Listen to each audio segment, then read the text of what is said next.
Building Better Businesses with Catalyst Consulting is brought to you in partnership with Speak Studios and Speak Spokane, presented by Delicious Hamburgers.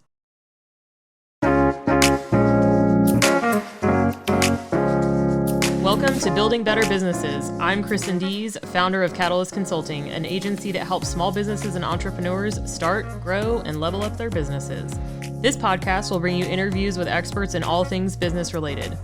Have questions for a business attorney? We've got answers. How about your health insurance? Got you covered there too.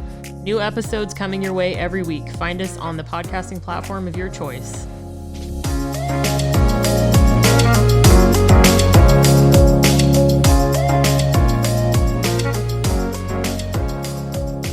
Welcome to this episode of Building Better Businesses with Catalyst Consulting. My guest today is Nicole Diedrich of Diedrich Marketing Strategies. She's a beast. You're too and I'm pretty excited to have her.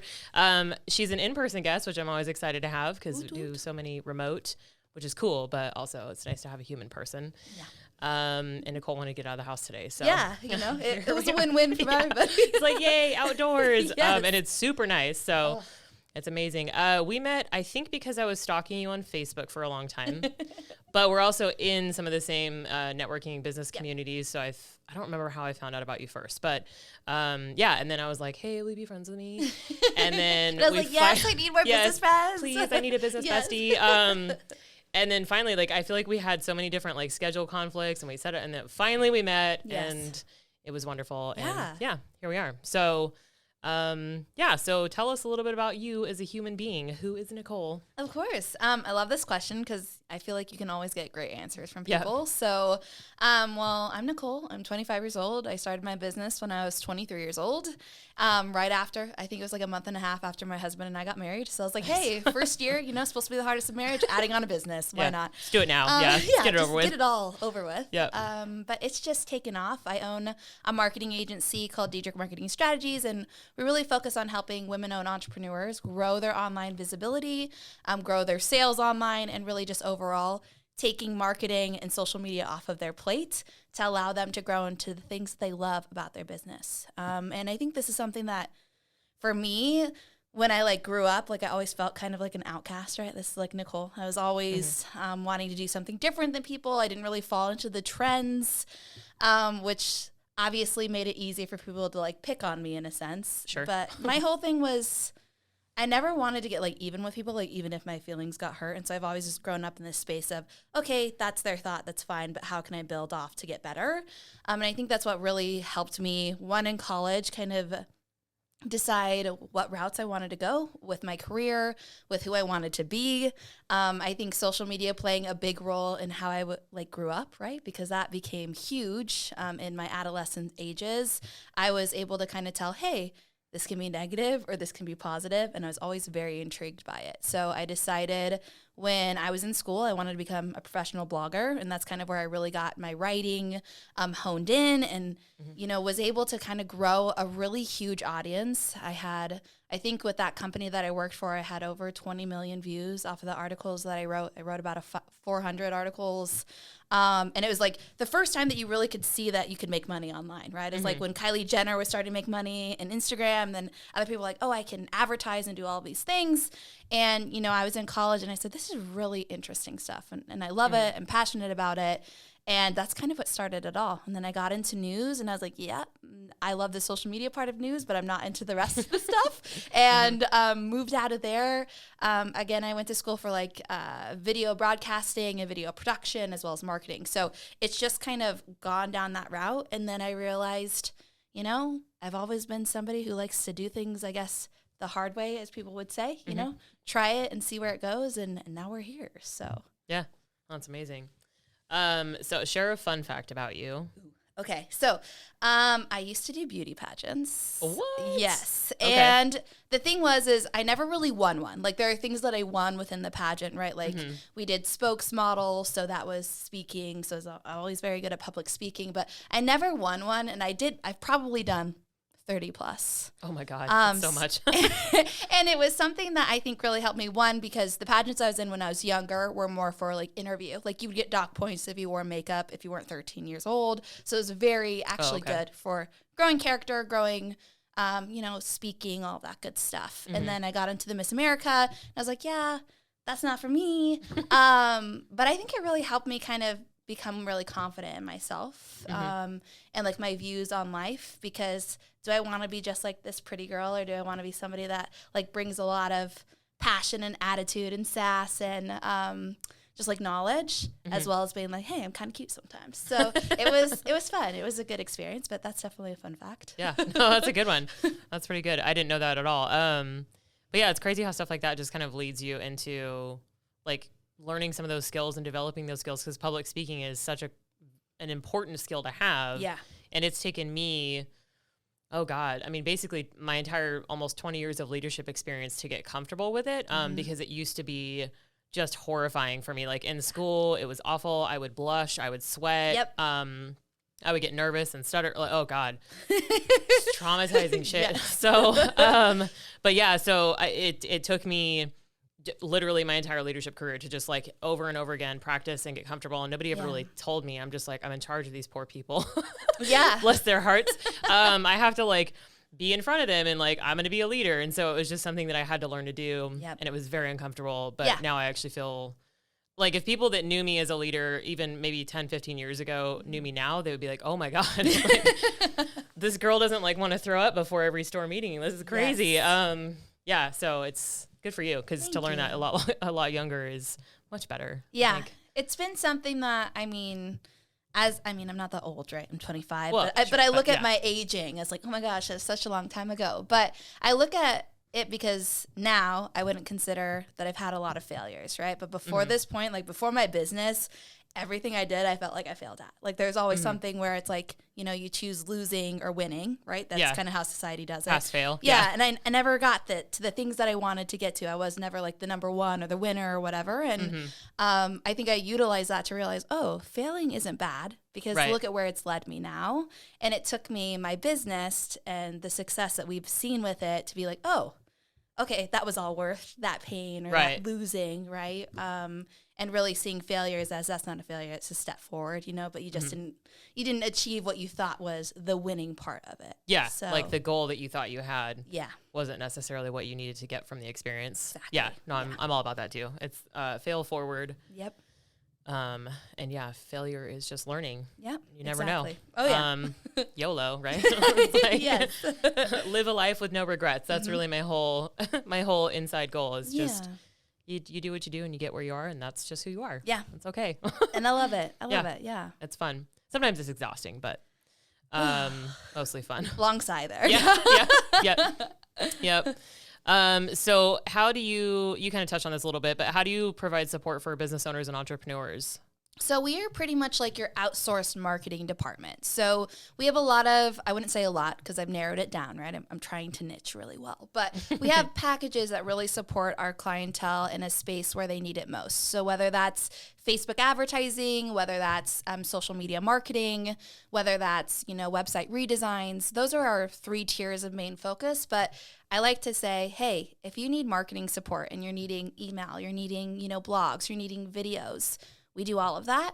And it's something that I think is pretty new to kind of the online space, because there's always been social media managers, right? People who create content, manage that content, post it.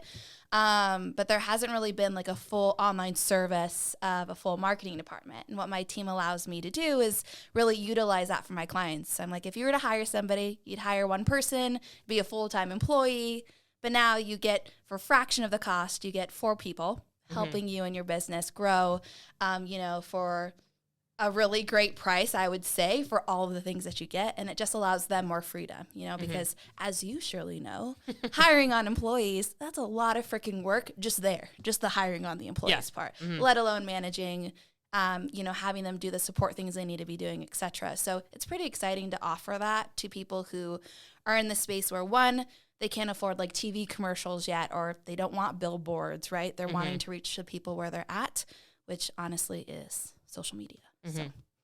Well, and it's crazy too, because I even just talking about like podcasting in particular, Brendan Pointer, who's the executive producer here, he's like, podcasts have only been around for like 15 years. Like it's still like uncharted territory. And I feel like social media marketing and advertising is the same. Yes. Because like you said, it's, I mean, maybe 5-10 years where it's really become a huge thing. Like it was just, I think 10 or so years ago when business pages became a thing on Facebook. And then that's like a whole new, so it's like, it's just crazy. It feels like forever, but it's such a short, like it hasn't even become like legit yet. So it's still kind of the Wild West in a lot of ways. So exactly. And I feel COVID, you know, after last year, especially with brick and mortar businesses, right? Because that type of marketing, right? Like foot traffic marketing is way different than online marketing. Yeah. And when you have good foot traffic and you're a brick and mortar, and this is something, you know, I had conversations with my clients about a lot, is that's awesome because you don't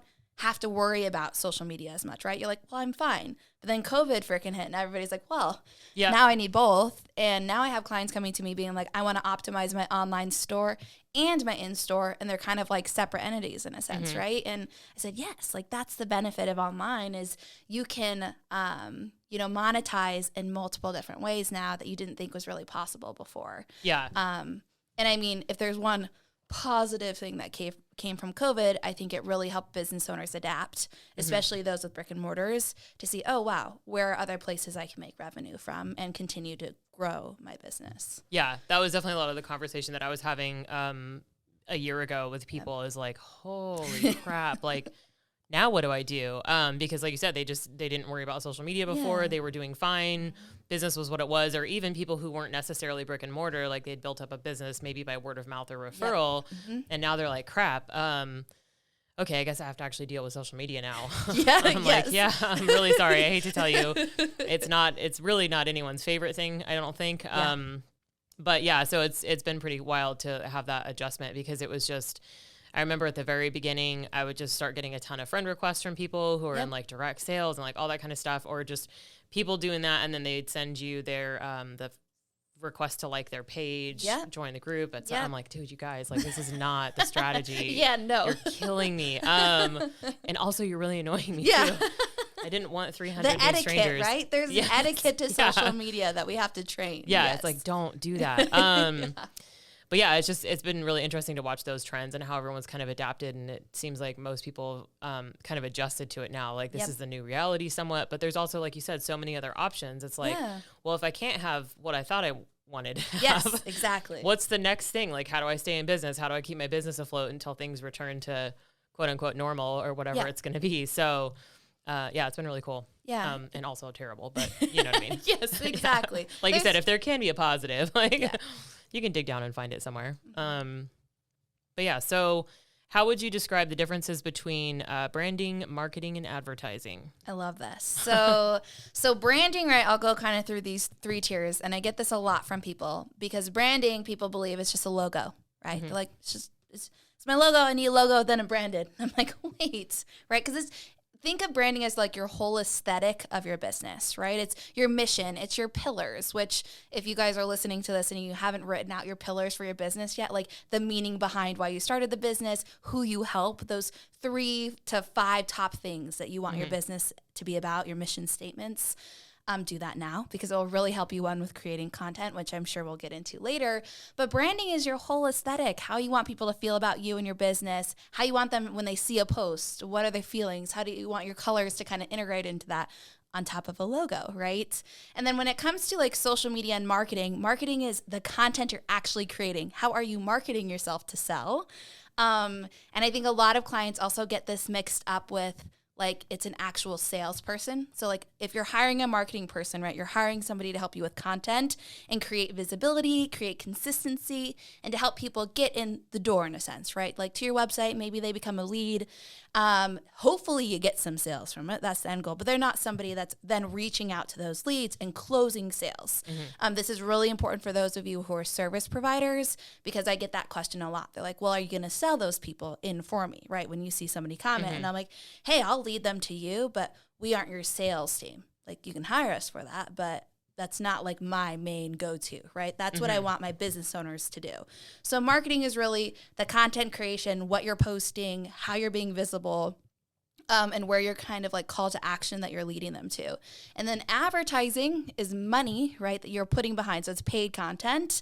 And with advertising, you're wanting to make sure that the people you're hitting are your target audience. And this is kind of where I think people go astray, because Facebook ads were very essential to a lot of my clients last year. And they exploded. Like, their businesses exploded due to what happened economically, because they were a product-based business and people were stuck at home, and they, they wanted subscription boxes. They wanted, cool pillows, all of these things, right? And what Facebook ads allows us to do when you target people properly is, that each dollar that you're spending is going to somebody that could possibly end up buying your product now, in the future, or refer somebody to you. So that's kind of those separations of all three of them. And each of them are very important to your business, and how you do them appropriately based off of budget, based off of time, and based off of your end goals. No, that makes sense. Yeah. Because I think they kind of get interchanged frequently. And then with branding too, when it comes to logos, I find that a lot of people, because there's a difference between the logo and word art. Yes. And a lot of people think that a logo is just like their business name, kind of pretty, because that's actually technically what mine is right now. But yeah, there's having the logo, the thing that's like, the Apple or the Nike swoosh, like those things are recognizable instantly. The McDonald's arches, the Starbucks logo, whatever, all those things that you can think of. It's like, you don't need the words to know what the business is behind it. Exactly. And that's why a logo is important. And having somebody professionally design your branding package can be very expensive, and it can be intimidating, but it is worth it in the long run. So, I mean, if you've got to get something and have something to start, fine, great. But that should definitely be a part of the plan down the road, is having that actually done, and it makes a difference. Yeah, for sure. Plus, you can get cool swag. Oh my gosh, I love it. Right? Yeah, I mean, and that's the thing too, is especially when it comes to like business names, logos, and when my clients, because I'm not a branding expert. Like, that's just not something that's fun. I'll probably add it into the agency once I get a graphic designer, right? When I'm having those clientele that need that.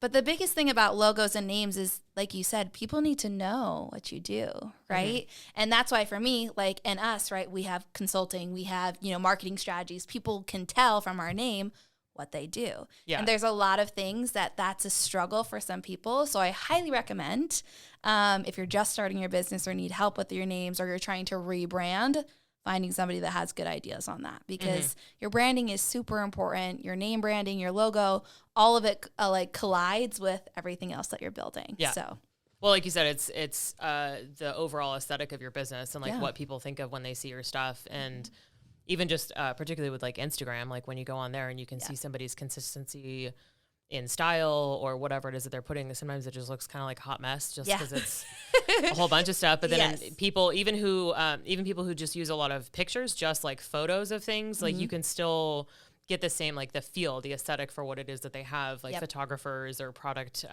sellers, that kind of thing. So it's worth it. So if anyone knows anyone, we can, but yeah, so let's expand a little bit on the importance of social media for small businesses, and see if we can keep this to less than 18 hours of conversation, because I feel like we both have a lot of things to say, because I've touched on it in a few different interviews, just kind of, people that overlap with the social media space, but I kind of want to talk about that. So kick it off with whatever pops into your head, and then we'll go from there. Yeah, that sounds great. Social media, as we talk about this, and as we kind of referred to earlier in this chat as well, is I think it's something that allows us really big opportunity. So, and if you're not utilizing it right now, right, for me, what I tell my clients is you're leaving money on the table. And the last thing I want for any of my clients, even if they have a great brick and mortar, even if, their online sales are through the roof because they figured out SEO 5 years ago and now there's just an organic thing popping up, right? Is there's always a place for improvement. And that's how I look at my businesses. That's how I look at my clients, and that's how I look at potential clients, is there's always room for improvement. And that's what social media gives us.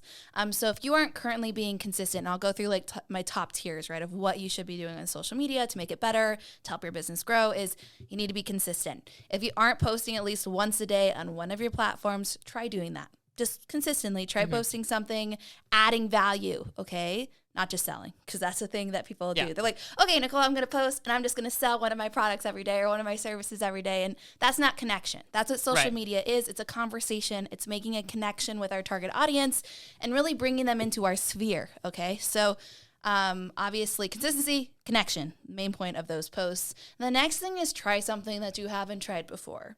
And a lot of this has to do with either live video, either creating a Facebook group, either, creating these questionnaires that you're asking your target audience daily to kind of lead them into this fun space where you're going to create something free for them, or you're going to create, a program or something revolved around their needs. Because a lot of us as business owners, we look at social media and we make it complicated because of two reasons. One, we think too much about it. Okay, we overthink our posts. We're like, oh my gosh, I want this to be like the post that takes off and makes me all this money. So we're a little bit selfish with how we post, and that's normal. We're human beings. But the second thing that happens is we don't really understand what our customers, our clients need from us, right? Because as the business owner, we're like, I understand exactly why my services are needed and why they're beneficial, and vice versa for products, right? Like why people should buy my products, they're the best. But our customers and clients may not know that, or they may not know that they struggle with these things that our product or service can help them with. And so we always have to be thinking about educating, right? Educating our perfect consumers, making sure that they understand, the benefit of getting support, whether it's with us or not. And I think that's something that I love about social media, is because you get to start that conversation and that dialogue to really help grow your leadership, your expertise, that then leads to more sales and kind of the growth of your business. Yeah, I had to write notes. You're so fun. I love you. My brain can only hold so many things. It like rattles around. There's many things. So if I put them on paper, then I don't have to hold them. Yeah. Right? And I have more space. Exactly. You guys are welcome. That's a free tip. Yeah, I was going to say, one of the things that popped in my head too is that like social media is a free presence. Like, you don't have to pay for advertising. I mean, you probably should at some point, but you can also still grow an organic following if you put in the legwork. It takes a lot, but yeah, it's free. It's a free way for people to see who you are. Facebook is the number 2 place that people go to look for information about your business besides your actual website. So, and it comes up in a Facebook search if you've done a good job. Yes. I mean, in a Google search, I'm sorry. But yeah, like that's where I go when I'm looking for a restaurant that I'm like, are they open? Yeah. Do they only, because some still only have takeout? Like, what's the situation? That's the first place that I go because it's usually more updated than their website also. Yep. So, yeah, it's free space. And then the other thing that popped in my head too that I tell people sometimes when you're talking about not just posting sales and stuff, is that think about it like you're having a conversation with a human person in front of you. Are you just going to go, hey, buy my shit. Hey, I have a widget. Oh my God. Wait, buy my widget. It's for free right now. If you buy 2 other ones, you get 1 for free.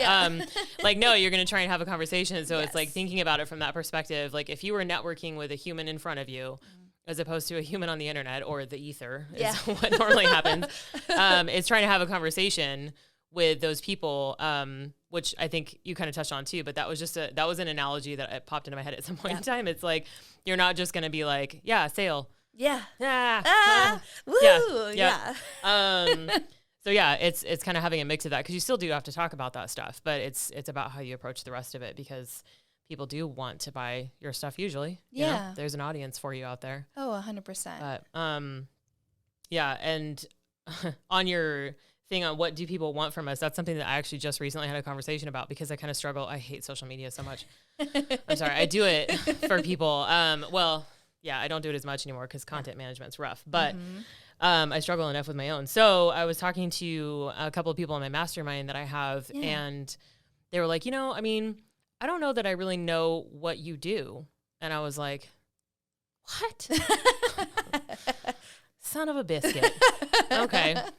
I was like, no, that's a good point because that's something that I kind of struggle with sometimes. I'm like, okay, so I need to figure this out because I'm so obsessed with making sure that I'm adding value because I'm like, I don't want people to think I'm spammy. Yes. And I don't want to just like put a bunch of random crap out there that people are like, what is she even talking about? But yeah, I was like, oh my God. Okay. Well, that's annoying. But it just completely shifted my perspective. I'm like, okay, so I can like have my social media person just post these things for me. And then I can post more stuff about like, this is what my brain does for you. Yes. Cause it's hard, right? Yes. Especially when it's your brain. Like products sometimes are easier to be like, look at the thing that I have. Like it's a tangible pillow. Yes. Yeah. Super cute pillow that you need because it's COVID times and you're sad. But yeah, when it's your brain, it's like, okay, how do I quantify this for the people Cause it's a superpower. Yes. So you have a superpower. Yeah. I have a superpower. I mean, we have a few, but yeah, I'm like, okay, so now my focus is like, how do I quantify this for people? Like, what is it going to do for you when I use my brain on your stuff? So anyway. Yeah. And no, that's a good point.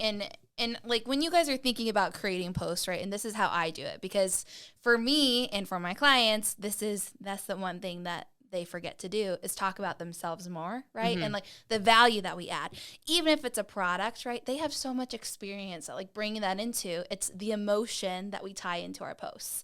So I always start out, because what catches people's attention first is their emotional tie to a result, right? Yeah. So I'm like, hey, if you're feeling this way, right, or you're wanting to feel this way, I can make you feel super powerful in your business. Your content's going to be on market. And be like, yes, like I feel so good about what I'm putting out there because I have support, right? We help you do that. Here's how we do that. And then you put in the logic behind it, right? Like, what's the logic? Because that's how our brains naturally work. It's like, I want to feel that way. I want my business, I want my content, et cetera, whatever it is that we sell to feel that way. And then they're like, but there's always a but. Just that's how our brains work. Yeah. They're like, what does it cost me? Yeah. What do I have to do? Is it going to take me more time? Right? Those are kind of the top three that come to people's minds. And then we hit them with the logic. And we're like, well, the price actually is this. And you're actually saving this because you're not doing it anymore. You're saving time.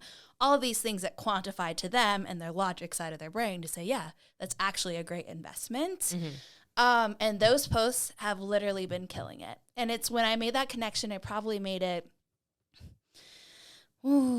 probably like 6 months ago when I started doing programs with my partner, when I realized, like if I emotionally tied what people want, right, in their business to the logic behind it, they're a lot more likely, one, to connect with me and ask more about what we're selling, but two, to buy into it because they actually see, one, that we're doing it, right, so they can see that it works, but two, it just like flows naturally into our human brains. And I think that's the hardest part about social media is we're like, I don't even understand how my brain works to make decisions sometimes, let alone how am I supposed to do that for like my clientele or customers. But that's the best part of it is once you have that click where you're like, okay, emotion first, logic second, stuff just starts to roll a lot smoother and you're able to connect with your people a lot easier.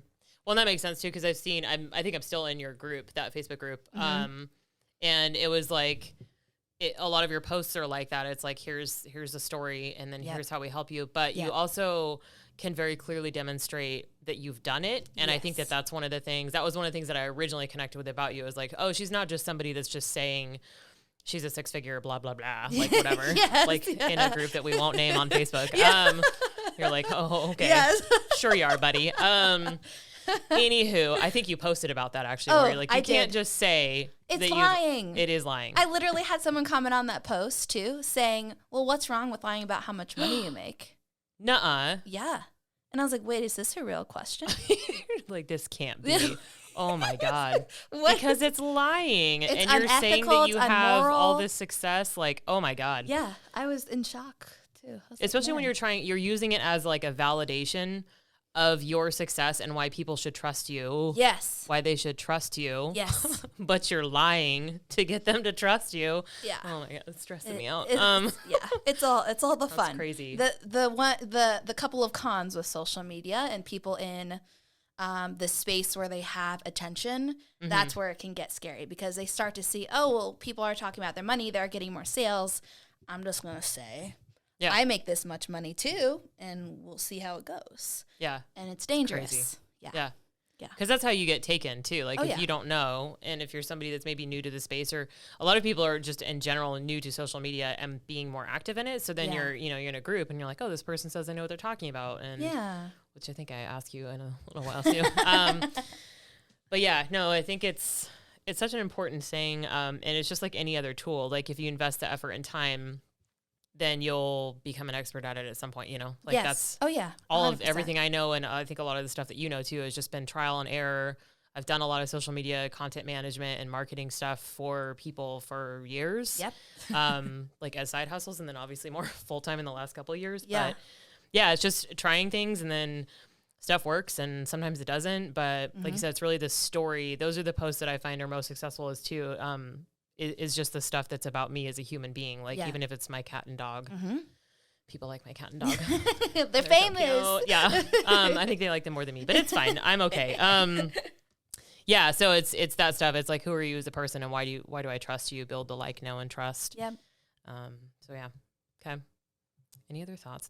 We talk about social media for literally days. There's so many things that you can add to that. And yeah, I mean, I think for me and kind of where I'm at, because if you guys end up following me, you're going to notice, one, I don't filter my mouth. Two, I don't filter myself One of my favorite things about her.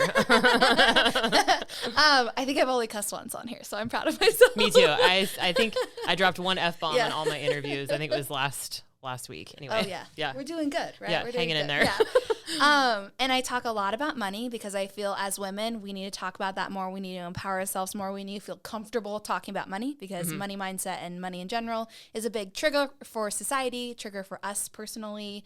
And so I talk a lot about that. But for me, it's not as much as like, oh my gosh, that person's lying or, they're falsifying what they do, right? Because I don't care in that sense. What I care about is they're bringing innocent people into their space saying these lies, and then those people get hurt. Right. Because yeah. How I started my business is all of the people that came to me as clients were like, I've done this before and I've been burned really badly. I paid them all this money and then they didn't do what they said they were going to do. Yeah. And that broke my heart, right? And my rates then were crazy awesome. Looking at where I'm at now, right? And I was thinking to myself, that is such like a hard thing for people to then reinvest, right? To reinvest in that faith that somebody's going to do them right, know what they're doing.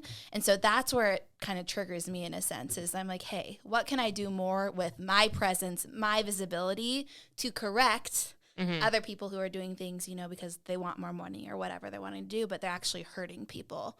So that's like my main goal is I'm okay. You can do as you please, Sally Joe. I'm fine with it. But my space, I'm going to make sure that people know what's right, what questions they should be asking, and all of that stuff. So they're at least, in the right track when they go forward to hiring people. Yeah. Yeah. Which is scary. Yeah. So I was going to ask this later, but it seems like it's a good segue now. So when someone's considering working with a marketing agency or social media manager, what do they need to know? And how do they know they're working with someone who knows what they're doing and isn't ripping them off? Ooh, yes. It's like you were prepared. I mean, she really wasn't, but that was like a real good segue. Yeah. There's just a lot of questions. I would say you need to make sure to interview people, like act like it's a job in a sense, right?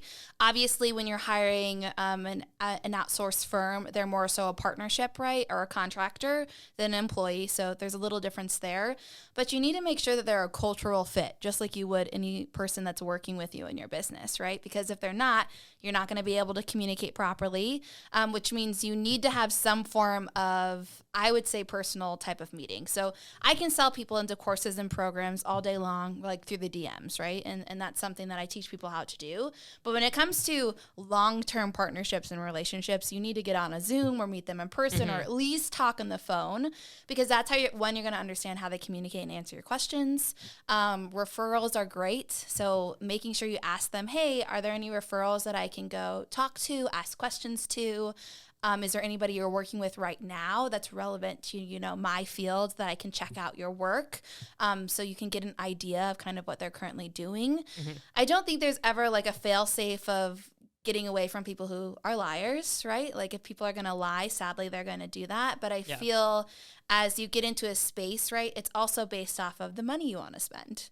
And that's something where we have to look, obviously, at our budgeting and what we're wanting for our business. But usually higher rates, you're going to have more proof of concept from them as a business owner, right? They're going to have more reviews. You're going to see them more visibility, like online. They're going to have more referrals to send you. They can say, oh, yeah, I've worked with this business, this business, this business. So even though they're more expensive in a sense, right, they have a lot of proof to where you can be like, yeah, after I talk to them, that would probably be a good decision. Now, if you're going for somebody, and I highly recommend this because there's tons of people who are just starting out their business, they need that support, they need that experience.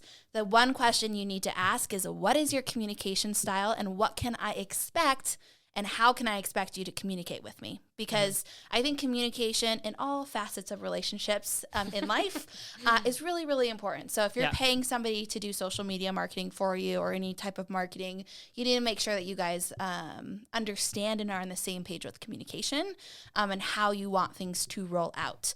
Because even though they're technically more of a leader, expert in their field, even if they're just starting out, right? They have some expertise in it. There's a learning curve to that. So you need to be comfortable saying, hey, that's not something I like. Let's change this. And they need to be able to actually communicate that back to you and learn from it and continue to grow. I think one of the biggest mistakes that people make before they get involved with, paying for programs, courses, service providers is they don't ask enough questions. And that also ends with them not getting the best results. So for me, clients, I make sure that they understand I am not your sales team. I'm your marketing team. So all of my people, we are here solely marketing for you. We will lead them back to your DMs. We'll lead them into, your sales funnel so that you can reach out to them in email. But you are your lead person. And that there gets them started like, is sales something you need more help with, or is it marketing? Because they're two separate things. And those questions I think are very powerful because sales is very, very important for your business, but so is marketing. I like to consider them like neck and neck, right? But if you have no sales, it doesn't matter how much you market because you're not closing them.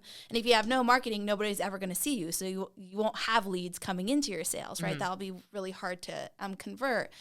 But sales is very important for your business. So if it's something that you're currently struggling with, I would look for that first, that sales expert to help you solidify your relationship selling. I'm not a cold seller. I'm not about that at all. I'm all about making relationships and moving from there.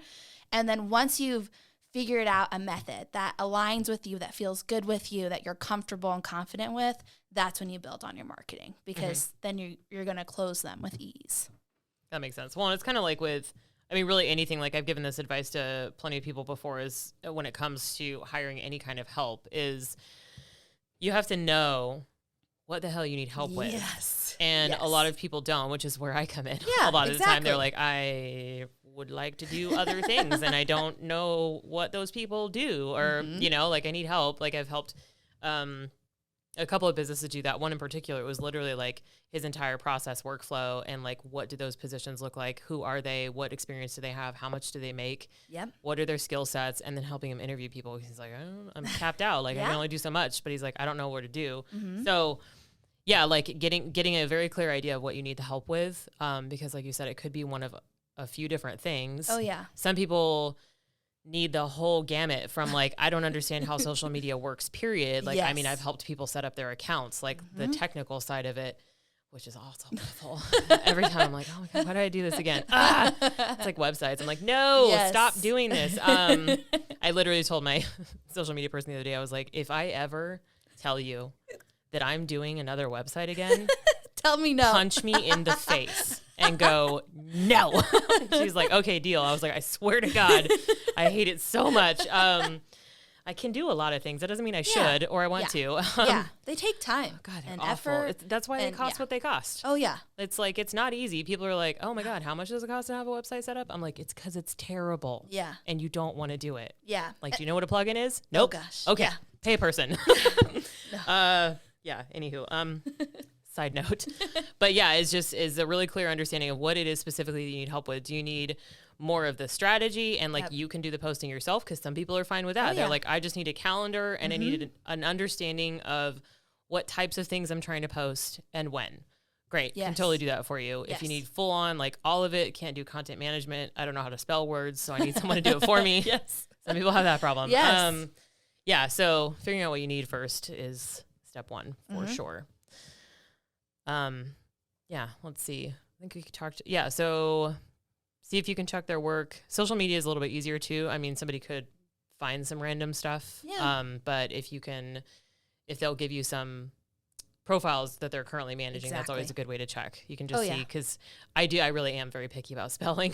So if I'm going and I look and I'm like, oh, well, you you can't spell words. So automatic disqualifier. Yeah, we're like, no thanks. And some people don't care, but it drives me crazy. And it's a thing too, because I have a tool called Grammarly, highly recommend it for anybody. And I just upgraded to like the paid platinum, whatever version you want to call it. Oh my gosh. Best investment I've ever done, because it just allows me, because like content and grammar are like a huge deal to me, right? And I want to make sure things are going out. Can't be perfect all the time, but we can be pretty close. Yeah. And so now my team, I don't have to feel like I have to not that I micromanage, but like content's huge to me. I want to make sure that we have everything that needs to go out properly. But that tool just like makes my heart at ease, because I'm saying, okay, good. They have what they just need. Like put it in there. Yeah. Yes. Double check it. Yes. Yep. No, it's good. I like it. So you have also had an insane amount of success when it comes to Facebook groups as funnels to your various programs and offerings.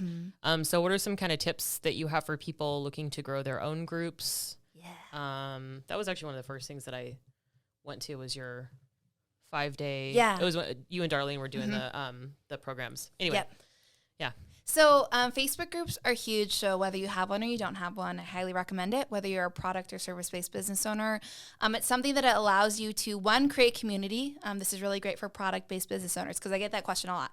Why should I do this, right? Like, I'm a product. Community is huge, right? If they have any questions, if they're looking for other people that like your product, I mean, we're all human beings. And I feel this past year, connection and community has gotten even stronger, right? It needs to be there. As a service-based provider, or even just any business owner in general, it allows you to have all your leads in one spot. So whenever you're launching something new, whenever you have, like today, I launched a freebie that I literally created yesterday. I've had like over 35 people join it since like leaving today. And I was like, what's going on? But that all happened because of my group and like how I promote that. And I said, hey guys, I have a free sales training on how to sell online. Do you want it? People were like, yeah. So it's easy access to your people all of the time, right? So they're never out of your sphere. And email marketing is really huge, but what I will say is email marketing to me is like your, it like catches, it's like your catch-all bucket, right? Because some people read emails sometimes, right? Yeah. And it really depends on the headline, and it's all personal biased. We can't always reach everybody in one email. That's really hard to do. Yeah. In a Facebook group, if you have a post that is getting a lot of traction, like a lot of comments, a lot of likes, more people are going to get notified from Facebook that, hey, there's this post in this group that you're in. Would you like to check it out? We see that all the time. They're like, hey, you missed this popular post from this group. That's huge. And what I love about Facebook groups too is the algorithm doesn't affect it as bad. So Facebook business pages, you guys could post 10 times a day, and all the people on your page would have only seen one of those posts based off of how the algorithm works. It's like 6 to 10% of people at a given time will see your post. So obviously none of us want to be posting 10 times on Facebook to try to hit all of our people once. Yeah. Facebook group is, as long as you're getting good engagement and people are, asking questions, commenting, joining the group, they're going to push your content as much as possible. So they're going to continue to see it. They're going to continue to be involved. And to me, relationships are huge, because there are some people who are interested in what you have to offer. They're not ready to buy yet. And they can add you as a friend on Facebook, but they may not see any of your posts ever again once they add you as a friend, right? But in your group, they are bound to see that consistently. And I think that's really powerful, because, again, it puts your customers and clients in a space where they get to make the decision on what they want to engage with and how they want to reach out to you. And then you also have the choice to say, hey, I see that Sarah just joined today. She answered these questions, gave me her email. I'm going to email her and say, hey, thanks so much for joining. If there's anything I can do to support you, let me know.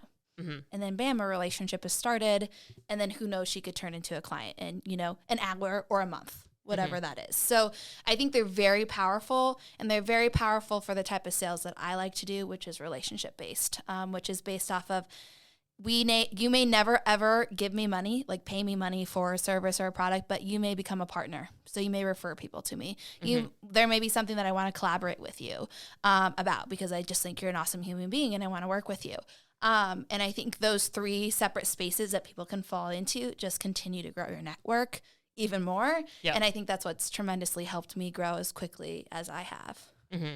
Yeah, the power of networking is is crazy. Like that's how I have an insane sphere of people, even with COVID times, because that's something that for whatever reason, I'm a little introvert. Yeah. And somehow, I don't know when I developed this weird little coping mechanism. I don't know what it is, but yeah, I'm really good at networking and making relationships with people. And I used to do it in like corporate life. Yep.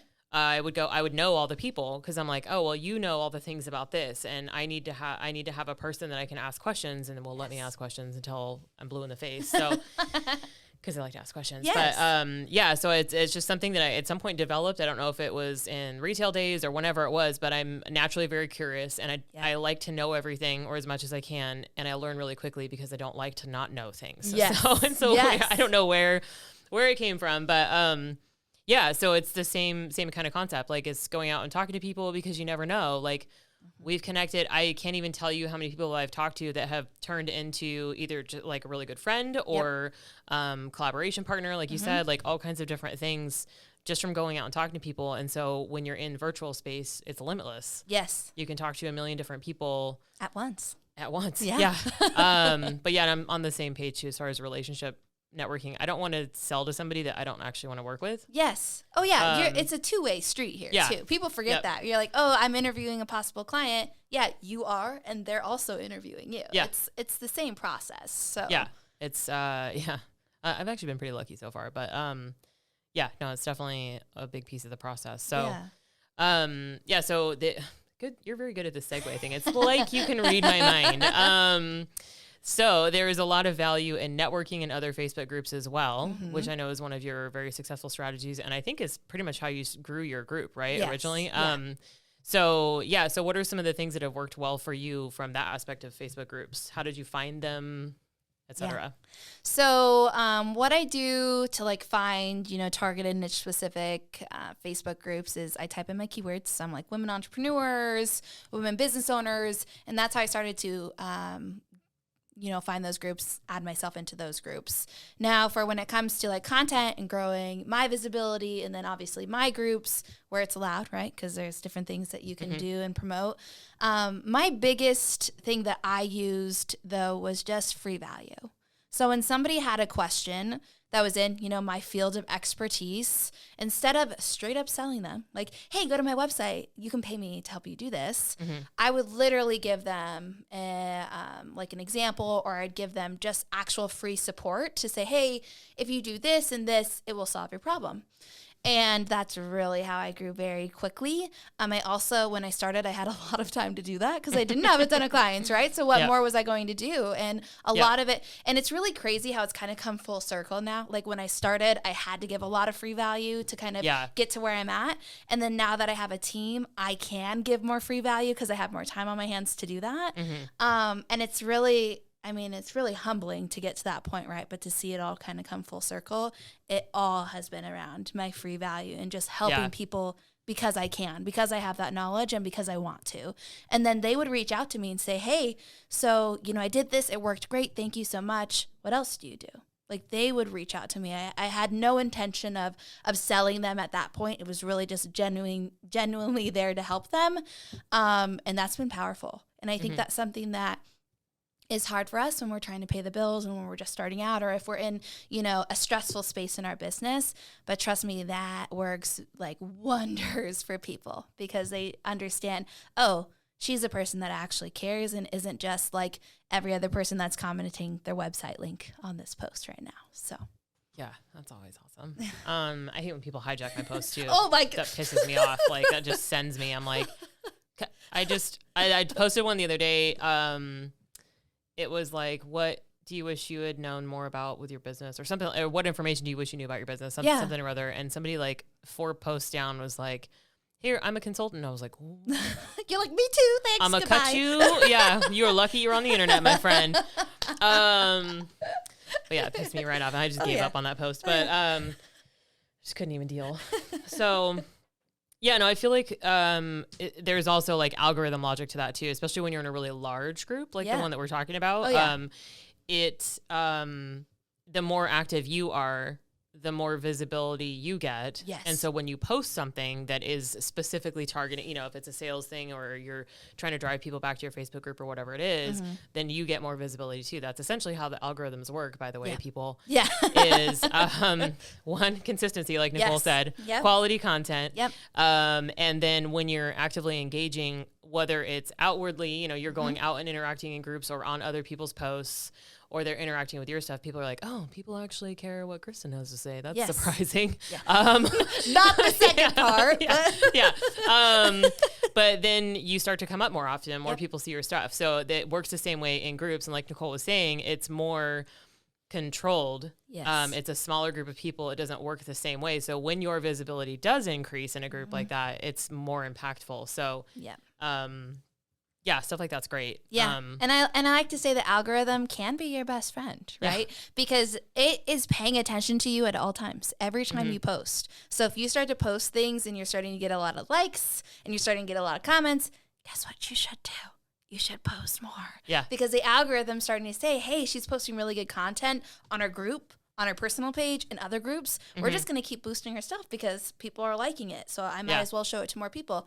That's literally the algorithm. So if you're starting to see that trend, don't let it drop. Like, continue to optimize off of that, because currently that's kind of where my algorithm's at, because I dipped for a while and now it's kind of coming back and I'm like, okay, what more can I do? Right? What can I post? Yes. Exactly. Oh my God, I need to sell so many things right now. What's happening? Should I start a new group? I don't even know. I'm so stressed out. The pressure is overwhelming. No, it's crazy because it really is that simple. I think people just kind of get overwhelmed. But the more active you are, without waiting for people to just comment on your stuff, the more, what's the word I'm looking for? Intentional you are, I guess, about the outward stuff you're doing. It's just like we were talking about with the in-person networking. You know, if you go to a women's group or something like that and you're talking to people, you're doing it on purpose, and the more people see you, the more people know who you are, and they're like, oh, Kristen can be trusted. Yes. She gave such great advice. And look at, she went and used that advice. And I like to say too, even if, so let's say like Nicole and Kristen, I'm not good at posting. I don't know what to say, right? I struggle with that. Comment on other people's stuff, because it's just as powerful as if you're posting. Especially if they're engaging with that comment, they're liking that comment. It's literally like a regular post. So. There's a few people that I know, like on my Facebook friends list, that are super good at that. One of them, he gets a little plug. He doesn't even know. His name's Marvin Sears. He's a mortgage broker with Willamette Valley Bank. Sorry if he's not allowed to say his business name. But he's really good at that. He's very active. And also he's a really genuine guy. Like none of it's fake or anything like that. But he's very good about interacting on people's posts. And so his stuff comes up. So when he posts things, I see his stuff a lot because he's constantly interacting. We have a ton of mutual friends because we're in some of the same industries. So he's very, very good at that. So I think if you find the one thing that you're super duper comfortable with and you just really lean into that and kind of master that piece of it, I think that helps a lot too. So if you're just going to focus on interacting with other people's posts, set aside some time every day, it will boost the rest of your stuff, like Nicole said. So you can do it. We believe in you. Yes, you can do it. Yes. If these two crazy girls can figure it out, you guys can. Yes. So I had another, because this pops into my head sometimes too. So when people if they want to start a Facebook group, let's say hold on, let me refresh that. So if they wanted to find Facebook groups to join to find potential clients, what if they sell something like a dog bed or something like that? Like what types of groups would pop into your head for them to try and be a part of? So like a boutique pet store owner, something like that, right? I love it. So there's different routes here, right? So if you're a client and you want to get into wholesale, so you're going to want to go to other places that sell dog things. Those would be the groups that you join. Now, if you're just wanting to sell it to like regular consumers, you're going to go to places that, and by the way, there are like tons of dog fans on Facebook. Oh yeah. Like us millennials, man. Oh, it's like, it's amazing. It really is. We're the like amount human of groups. kids, whatever. Yeah. It's fine. Dog kids. kids. Or dogs. Yeah. It's joining those groups where your consumers are at. So it's like, oh, the dog park. Like, I'm sure there's a Spokane dog park that probably has like 10,000 people in it. Join the dog park group. Join the groups that people would find value. And then how to like start conversation is you are going to see posts of people like, my dog keeps tearing up beds. And let's say you have like a durable bed or whatever, it's washable. You get to post and say, I'm so sorry to hear this. I understand the struggle. That's actually why I started my business. Because, I saw the frustration myself. And so I knew other people, if you need any help or are looking for more of a durable bed, let me know. because I'd love to chat about ours and see if it could be a good fit. It's not a hard sell, right? It's just like, hey, I have a solution for your current problem. And that's like how conversations start if you're in kind of the product field. But yeah, it's really those communities, again, that you're going to fall in line with that have your perfect customer in them. They're going to be passionate about whatever it is that you're trying to sell. Yeah, because that's the thing. Like, people who want my services, I never have to sell. Like, it's, we have a conversation, we connected one-on-one in some fashion, and they're like, oh, that's really cool. I really like what you do. Because sometimes I can describe what I do effectively. But yeah, then I'm like, here's what I think. Here's my proposal. These are the things that I think I can help you with. Here's a couple different options. And they're like, yeah, sounds great. Let's do it. And I'm like, cool. Exactly. How would you like to give me money? Yeah, like, exactly. You know? Like, where do contract, invoice, boom, here done. we go. Let's do it. Yeah, because, I've done the relationship building, built the connection, built the like, no trust. Like, here's what I know. Here's my experience. And this is my superpower and how I can help you with it. So, and you understand people. I think that's something that we forget. It's we're human beings, okay? And subconsciously, and just like how humans are made, is we want to feel safe, we want to feel understood, and we want to feel like what we're investing in is going to make sense for whatever problem we're trying to solve, right?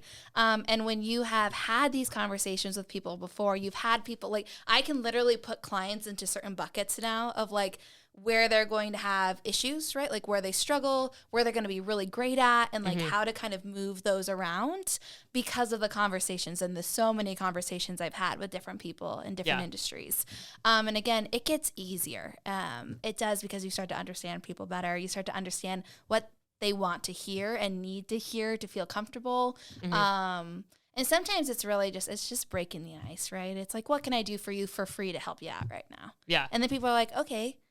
They naturally want to, like, we're naturally wanting to be kind and nice and supportive of others as human beings. So when you do something nice and kind and genuine to somebody else, they're going to want to continue that and do that back for you.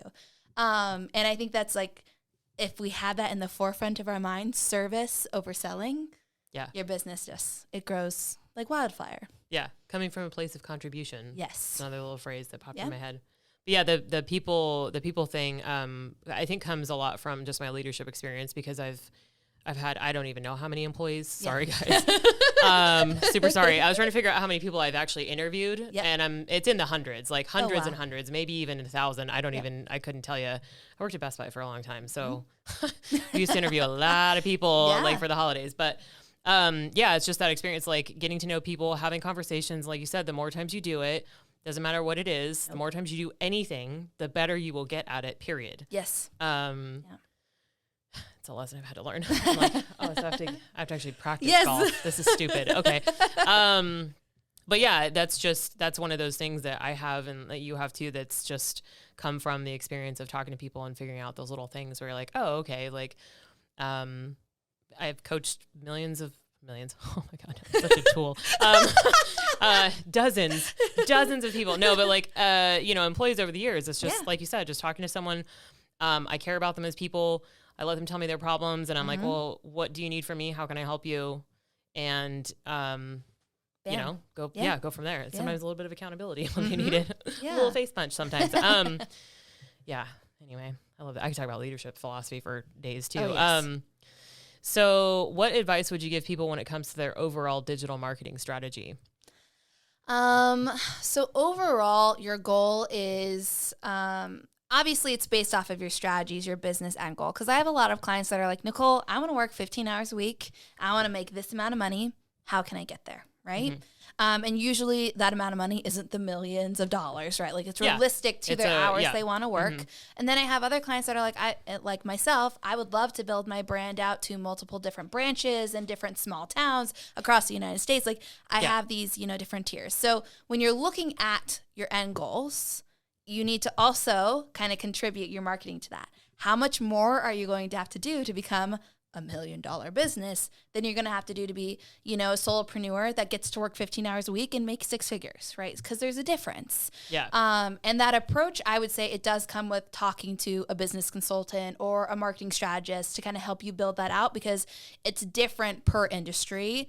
per thing you sell, especially if you're somebody who sells something that's very unique, like you invented it. I have a client, she's invented a product and she's very niched. I think there's one person that like has taken her patent, but soon will be out of business because she's patented it. But oh, nice. So she has kind of this upper hand, right? Because she's the only one that does this. But if you have a ton of competition, the main thing is you as in yourself have to be your brand, because that's what makes your business unique. And for me, like I have so much competition all the time, everywhere popping up, with tons of experience, with none experience. But how do I stand out? It's literally myself and how I portray myself. And I can't explain enough the power of who you are, who your experience, like the experiences you've been through, and how that will benefit you in your business. Even if it's scary, even if you think you're boasting or, talking about yourself too much, which I think is something I get from my clients a lot. People, one, don't see it that often because of how the social media works, but also it helps them be like, humanize you. It's okay to be humanized. It's okay to talk about your successes, your failures, that you're hurt. I saw a post the other day of like somebody crying because she had just lost a family member. She's like, I'm really upbeat, but it's like life. And that's powerful. That stuff is powerful. It connects you. So don't overlook yourself in your digital marketing strategy, because that is, I think, what's really made me and my business grow to what it is now too. And I think you can probably say the same thing about your business. So yeah, because the people who really connect with you are the people that will be loyal to you forever and ever and ever. And even if they don't always buy your product, like you said, like they'll tell people about you. Like I have a lot of former, current clients, people that just know me that maybe will never actually be a client, but they're like, she's like, she's the real deal. Yeah. I mean, it's like my mom. No, I'm just kidding. I mean, my mom is one of my biggest fans, but because they connect with you because of who you are. And that also means that you have to be okay with not connecting with everyone, because you can't. Yes. And you don't want to. Yes. I can tell you that right now. But yeah, like be you, boo. Yeah. Be you, boo. It's you. Good. It's good. Yes. It's true. So as an entrepreneur and a business owner, what advice would you give fellow business owners when it comes to running their businesses? One, not to be afraid of investment. I think that held me back quite a bit. And then when I decided that I was ready to invest in support and help, because let's be honest, I was stubborn and I like to think that I know a lot of things. And I was like, I don't need to do this. But then again, I was going against, my core values that I have in my business, which is support other people who can support you. And so when I decided to invest and have a plan, right? My husband's a financial advisor, amazing. Everything I do has to be looked over because he's our CFO of the business. Not always the favorite thing of mine, but it makes it very easy for you to make decisions once you know your budget and your plan. Okay, like business plans every year should totally be a thing, need to be a thing, so that you actually have core goals that you can hit that make sense. But investing was something that I wish I had done a lot sooner. Investing in help, investing in information, not being afraid to do that because of what it cost.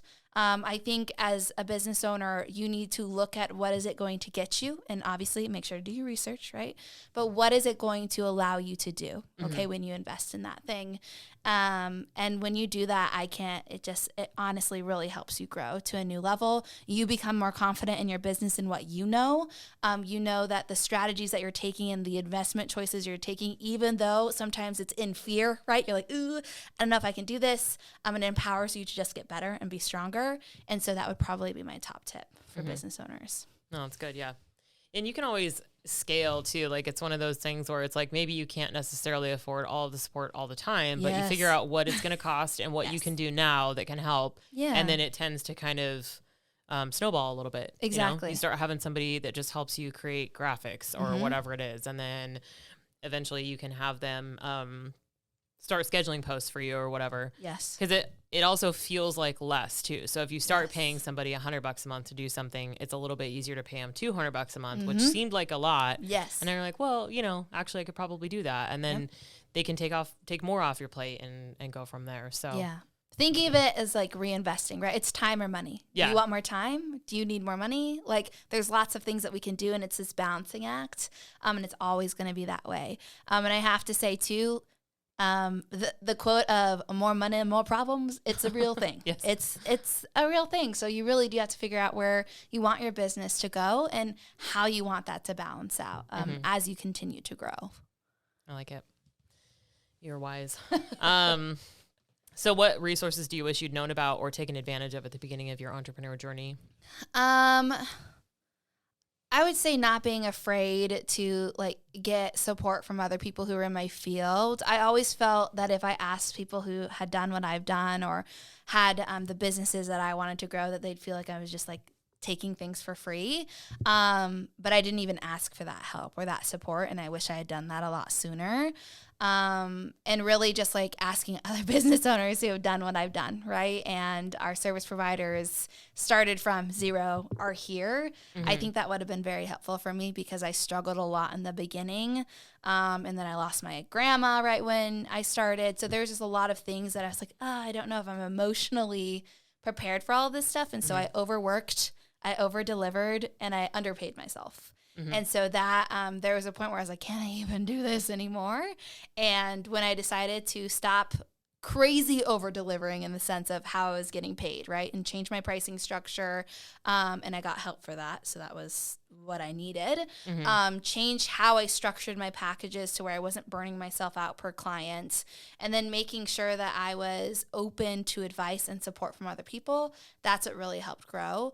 And really diving more into the networking. I was very afraid at 23 to go to networking events where people had done it for forever.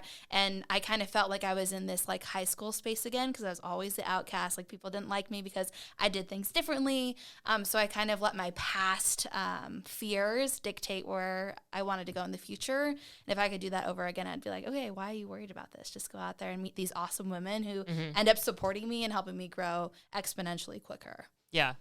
Yeah, that's something that I try to say as much as I can too, is surround yourself with people who are trying to accomplish a similar thing to you.